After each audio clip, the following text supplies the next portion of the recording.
In the past, people believed that everything was made of earth, wind, fire and water. If we were to read an ancient Greek book and see these four items written down together, we would instinctively know what was being referred to. Even if the text didn't go into detail, we'd know that it was referring to the commonly held misconception that there were only four chemical elements. During Muhammad's lifetime, the 7th century, people believed that the Earth was the centre of the universe. They thought not only that the moon orbited the Earth, but also the sun and all of the stars. They believed that the orbit of the sun around the Earth brought the day and the night. If the Quran was written by God, an all-knowing being incapable of error, then it would either not mention anything about the Earth orbiting the sun, or it would clearly point out that the commonly held belief of the time was incorrect. What it would not do is to reinforce that misconception by commonly grouping the day or night with the course of the sun. If, however, the Quran was written by a 7th century human, this illogical grouping is exactly what we would expect to see. Here is a list of 7 places in the Quran which illogically group these three things. Use the pause button if you wish to read them. It is pretty evident that, as with my example of the 4 elements, the author of the Quran grouped these items because they believed there was a link between the orbit of the sun and the passing of days. This would only be possible if the sun orbited the Earth. In a geocentric universe, the sun and moon look as though they are on the same path, where one could follow the other.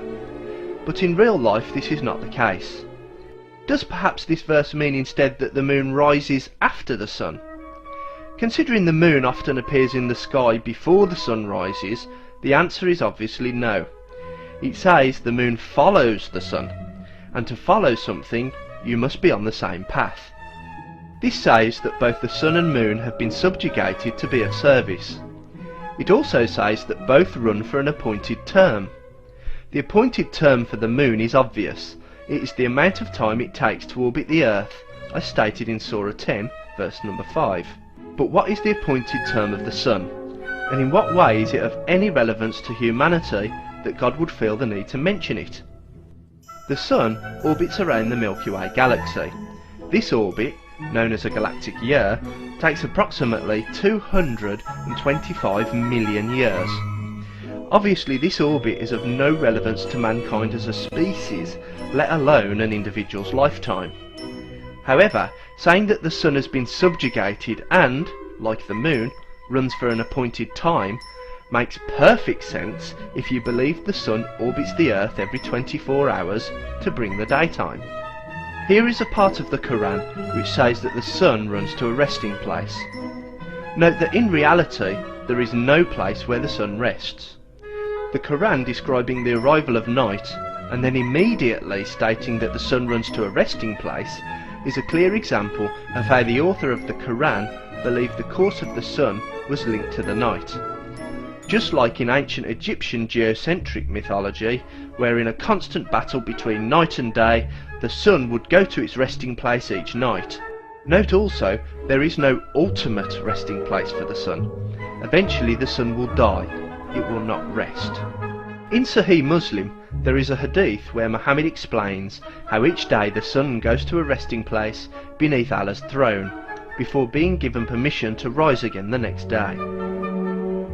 Is there more evidence that the author of the Quran believed the sun and moon were in the same orbit? What about this description of the end of the universe? The sun and the moon being gathered together is believed to have been so significant that it would be the end of Allah's creation. In real life we know that this is merely a solar eclipse, and that the moon is millions of miles away from the sun. But in the 7th century, you would have believed that the sun and moon were the same distance away from the Earth, and the same size. So an eclipse would look as though the sun and the moon were going to crash into each other. An event perceivably so massive that it would cause an end to everything. This verse talks about the end of the universe in a past tense, but obviously the universe didn't end. This verse talks retrospectively about a universe-ending event in which the moon split open. Obviously this was a very local event, considering not a single historian in the world at the time recorded it. As the moon passes in front of the sun during an annular eclipse, you can no longer see the moon itself, just its silhouette. As the moon breaks the eclipse, you can no longer see the entire shape of the moon. This results in an optical illusion which could easily be misconstrued as the shape of the moon splitting open. But did Muhammad really believe that not only was it possible for the moon to crash into the sun, but also that a solar eclipse was the end of the world? According to the NASA website, there was a 0.934 magnitude eclipse in Mecca on July 23rd, 613 CE, lasting just under 2.5 hours. The surahs in the Quran are not written down in the order that Muhammad spoke them.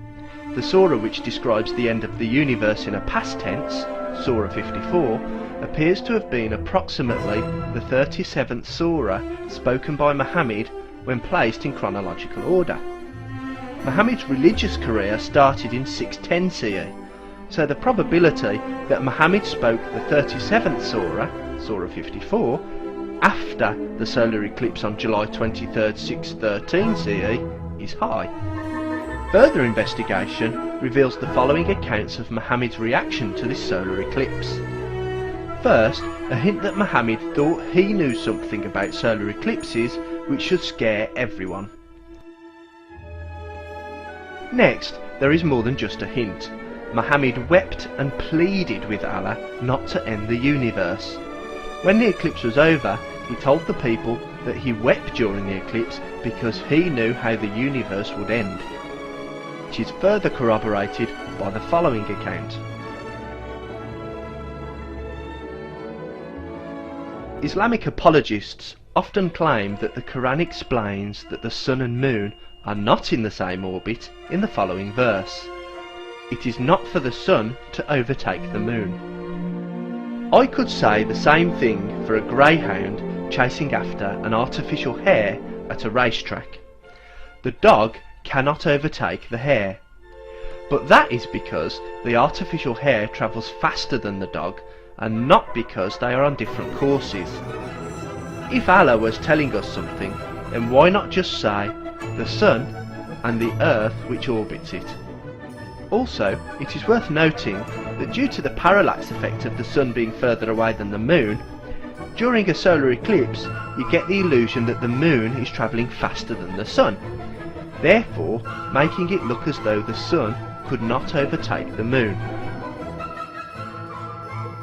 Hopefully, I've demonstrated to you how the Quran describes a geocentric universe, one in which the orbit of the sun takes 24 hours and is linked to the coming and going of days, one in which the moon follows the sun, one in which the sun rests every 24 hours in order to bring the night, and one in which the sun and moon's orbits are on the same path as to cause them one day to collide. Muhammad clearly believed that a solar eclipse would one day cause the end of the universe, which he thought meant that the moon was crashing into the sun, and that the famous splitting of the moon was merely a solar eclipse which terrified him. The Quran groups the day and night to the course of the sun in multiple places. Just like the grouping of earth, wind, fire and water, it is obvious that the course of the sun is grouped with the day and night due to its author believing a misconception that was common at the time, the misconception that the sun orbited the earth. Whoever authored the Quran incorrectly believed in a geocentric universe. The author was a fallible human who had no more access to information about the universe than his peers. Therefore, the Quran could not have been authored by an all-knowing being that does not make mistakes.